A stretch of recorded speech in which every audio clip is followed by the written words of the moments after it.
بسم اللہ الرحمن الرحیم۔ ناظرین کرام السلام علیکم۔ ناظرین کرام، اس دنیا میں اللہ تعالیٰ کے بے شمار بندے ایسے گزرے ہیں جن کو اللہ تعالیٰ نے بے شمار دولت اور عزت سے نوازا تھا۔ انہی خوش نصیبوں میں سے ایک قارون تھا جس کو اللہ تعالیٰ نے بے شمار دولت عطا فرمائی تھی۔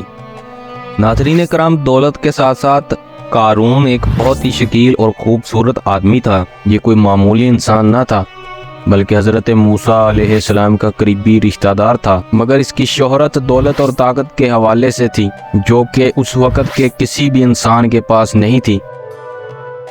کہا جاتا ہے کہ اسے اللہ نے اتنی دولت دی تھی کہ اس کے خزانے کی چابیاں تک کئی مضبوط مرد مل کر اٹھاتے تھے۔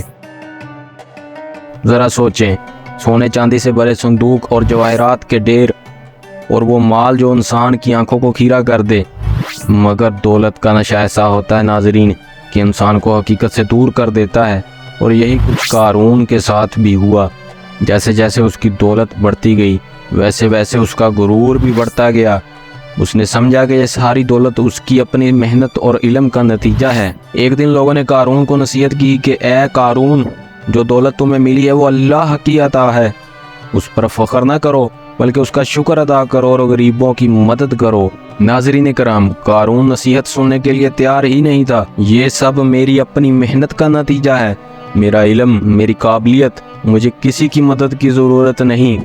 ناظرین کرام، وہ کس قدر مغرور ہو چکا تھا، اللہ کے احکام کو بھول چکا تھا، دنیا کی چمک دمک میں ایسا کھویا کہ اسے اپنے انجام کا خیال تک نہ رہا۔ پھر ایک دن اس نے اپنی شان و شوکت کی نمائش کا فیصلہ کیا۔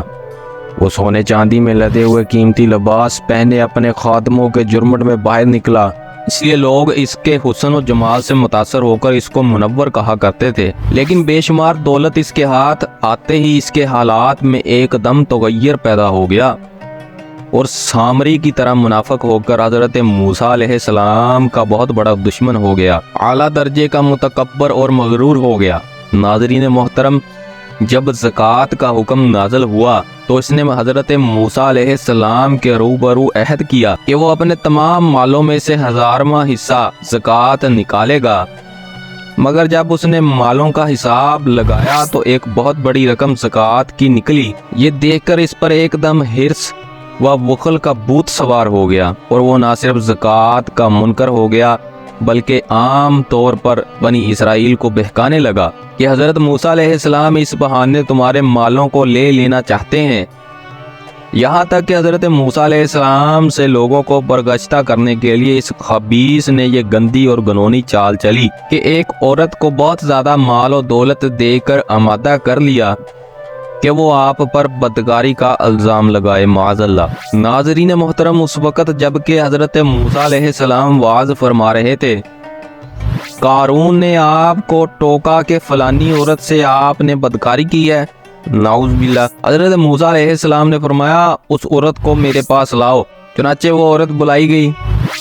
حضرت موسیٰ علیہ السلام نے فرمایا، اے عورت، اس اللہ کی قسم جس نے بنی اسرائیل کے لیے پہاڑ کو پھاڑ دیا اور عافیت اور سلامتی کے ساتھ دریا کے پار کرا کر فرعون سے نجات دی، سچ سچ کہہ دے کہ واقعہ کیا ہے۔ حضرت موسیٰ علیہ السلام کے جلال سے عورت سہم کر کانپنے لگی اور اس نے مجمع عام میں صاف صاف کہہ دیا کہ اے اللہ کے نبی، مجھ کو قارون نے کثیر دولت دے کر آپ پر بہتان لگانے کے لیے آمادہ کیا ہے۔ ناظرین کرام، اس وقت حضرت موسیٰ علیہ السلام آبدیدہ ہو کر سجدہ شکر میں گر پڑے اور بحالت سجدہ آپ نے یہ دعا مانگی کہ یا اللہ، قارون پر اپنا قہر و غضب نازل فرما دے۔ پھر آپ نے مجمع سے فرمایا جو قارون کا ساتھی ہو وہ قارون کے ساتھ صحرا رہے اور جو میرا ساتھی ہو وہ قارون سے جدا ہو جائے۔ چنانچہ دو خبیثوں کے سوا تمام بنی اسرائیل قارون سے الگ ہو گئے۔ پھر حضرت موسیٰ علیہ السلام نے زمین کو حکم دیا کہ اے زمین، تو اس کو پکڑ لے۔ تو قارون ایک دم گھٹنوں تک زمین میں دس گیا۔ پھر آپ نے دوبارہ زمین سے یہی فرمایا تو وہ کمر تک زمین میں دس گیا۔ یہ دیکھ کر قارون رونے اور بلبلانے لگا اور قرابت اور رشتہ داری کا واسطہ دینے لگا، مگر آپ نے کوئی التفات نہ فرمایا۔ ناظرین کرام، یہاں تک کہ وہ بالکل زمین میں دھنس گیا دو منحوس آدمی جو قارون کے ساتھی ہوئے تھے لوگوں سے کہنے لگے کہ حضرت موسیٰ علیہ السلام نے قارون کو اس لیے دھنسا دیا ہے کہ قارون کے مکان اور اس کے خزانوں پر خود قبضہ کر لے۔ ناظرین کرام، تو آپ نے اللہ تعالیٰ سے دعا مانگی کہ قارون کا مکان اور اس کا خزانہ بھی زمین میں دھس جائے۔ چنانچہ قارون کا مکان جو سونے کا تھا اور اس کا سارا خزانہ سبھی زمین میں دھس گئے۔ اس واقعے کو اللہ تعالیٰ نے یوں ارشاد فرمایا، ہم نے قارون کو اتنے خزانے دیے تھے کہ ان خزانوں کی کنجیاں ایک مضبوط اور طاقتور جماعت بمشکل اٹھا سکتی تھی۔ بے شک قارون حضرت موسیٰ کی قوم میں سے تھا، پھر اس نے ان پر ظلم کیا اور ہم نے اس کو اتنے خزانے دیے تھے کہ جن کی کنجیاں ایک طاقتور جماعت پر باری تھیں۔ ناظرین کرام، حضرت موسیٰ علیہ السلام نے قارون کو جو نصیحت فرمائی وہ یہ ہے جس کو قرآن مجید میں بیان فرمایا گیا۔ اسی خیر خواہی والی نصیحت کو سن کر قارون حضرت موسیٰ علیہ السلام کا دشمن ہو گیا، جو حضرت موسیٰ علیہ السلام کے ساتھ ساتھ ساری قوم قارون کو سناتی رہی کہ جب قارون سے اس کی قوم نے کہا اترا کر مت چل، بے شک اللہ اترانے والوں کو پسند نہیں فرماتا۔ جو مال اللہ نے تجھے دیا ہے اس سے آخرت کا گھر طلب کر اور دنیا میں اپنا حصہ نہ بھول اور احسان کر جیسا کہ اللہ نے تجھ پر احسان فرمایا، اور زمین میں فساد مت تلاش کر۔ قارون نے اپنے مال کے گھمنڈ میں اس مخلصانہ نصیحت کو ٹھکرا دیا اور خوب بن سور کر تکبر اور غرور سے اتراتا ہوا قوم کے سامنے آیا اور حضرت موسیٰ علیہ السلام کی بدگوئی اور ایذا رسانی کرنے لگا۔ اس کا نتیجہ کیا ہوا اس کو قرآن کی زبان سے سنیے اور خدا کی اس قاہرانہ گرفت پر خوف الہی سے تھر تھراتے رہیے۔ اللہ اکبر۔